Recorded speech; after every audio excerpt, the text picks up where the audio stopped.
నమస్కారం అండి.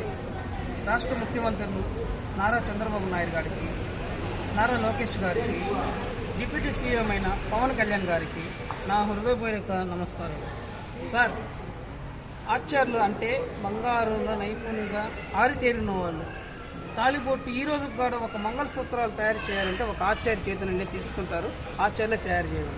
అలాంటి ఆచార్యులు ఈరోజు పన్నులు లేక కొన్ని పథకాలు వాళ్ళకి ఇవ్వాలని, వాళ్ళకి లోన్స్ కానీ వాళ్ళకి సంబంధించింది ఏదైనా సరే మా ఆచార్యులకి కొంచెం లోన్స్ కానీ మాకు ఏదైనా ఇవ్వాలని మేము అనుకుంటున్నాం. అదే కాకుండా ఈరోజు ఆచార్యులు సీఎం గారు ఇంతకుముందు మీరు మా ఆచార్యులకి పనిముట్లు అది స్పాన్సర్ చేశారు. అది కొంతమందికి అందినాయి, కొంతమందికి అందలేదు. దాని గురించి మేము ఆలోచించలేదు. ఈరోజు అంటే గత 2 నెలలుగా పన్ను లేక బంగారు పెరుగుదల వల్ల చాలామంది నష్టపోయారు.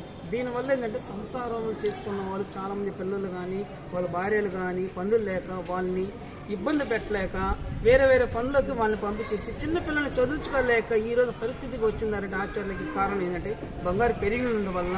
సో అధికారంలో చేతిలో ఉన్న వాళ్ళు పెద్దవాళ్ళు ఎవరైనా సరే, మీకు తెలిసిన వాళ్ళు సరే, మాకు సంబంధించిన ఏదైనా డొనేషన్లు ఆచార్యులకు సంబంధించి మాకు ఏదైనా సదుపాయాలు కల్పించాలని మనస్ఫూర్తిగా కోరుకుంటున్నాం. అంతేకాకుండా ఇంకో విషయం చెప్పాల్సింది ఏంటంటే, పనిచేసే పనిముట్లు ఇంతకుముందు మీరు మాకు అందజేశారు, కాదంటం లేదు. కానీ కొంతమందికి అందినాయి, కొంతమందికి అందలేదు.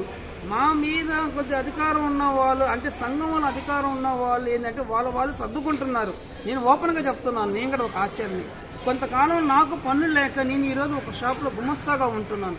వాళ్ళు ఇచ్చే డబ్బుల మీద బతుకుతున్నాను. సో నాలాగా అంటే కొంచెం చదువు ఉన్న వాళ్ళు గుమస్తాగా వెళ్తున్నారు. ఏం చదువు లేని వాళ్ళు, ఏం పని పాట వాళ్ళు పాపం చేసుకోలేక బంగారు పనులనే ఉండి బంగారు పని చేయలేక ఇంకో దగ్గరికి వెళ్ళి కూలి పని చేయలేక నానా అవస్థ పడుతున్నారు సార్. అదే కాకుండా మీకు చెప్పేది ఏంటంటే, మొట్టమొదటిగా ఏంటంటే ఆచార్యులు ఏంటంటే ఒక కళ్యాణం సంబంధించింది తాలిపొట్లు చేయాలంటే ఒక ఆచార్యులే చేయగలుగుతారు. ఈ రోజు కూడా ఒక ఆచార్యం మీద ఆచార్యం ఉన్నారని చెవులు కుట్టుకుంటున్నారు. పెద్ద పెద్ద షోరూంలో ఆచార్యంగానే పిలుస్తున్నారు, ఆచార్య గారు అంటున్నారు. దానికి సంబంధించి ఆచార్యులు ఇంతకు వెనక్కి కింద పడిపోతున్నారు. వాళ్ళు తిండి తిప్పలేక, ఆహారం సరిగా లేక, పని చేయలేక, వయసు మీద పడిన వాళ్ళు వాళ్ళ తల్లిదండ్రులని సాకలేక, అతను కూడా సంపాదన లేక భార్య పిల్లకాయల్ని సంబంధించిన వాళ్ళందరినీ వేరే పనులు పంపించేసి పనులు లేక ఇబ్బంది పడుతున్నారు సార్. సీఎం గారు, డిప్యూటీ పవన్ కళ్యాణ్ గారు, మీకు ఈ మెసేజ్ అందించాలని ఈ మెసేజ్ చేసిన ప్రతి ఆఫీసులు కానీ వాళ్ళపైన అధికారులకి తెలపరచండి.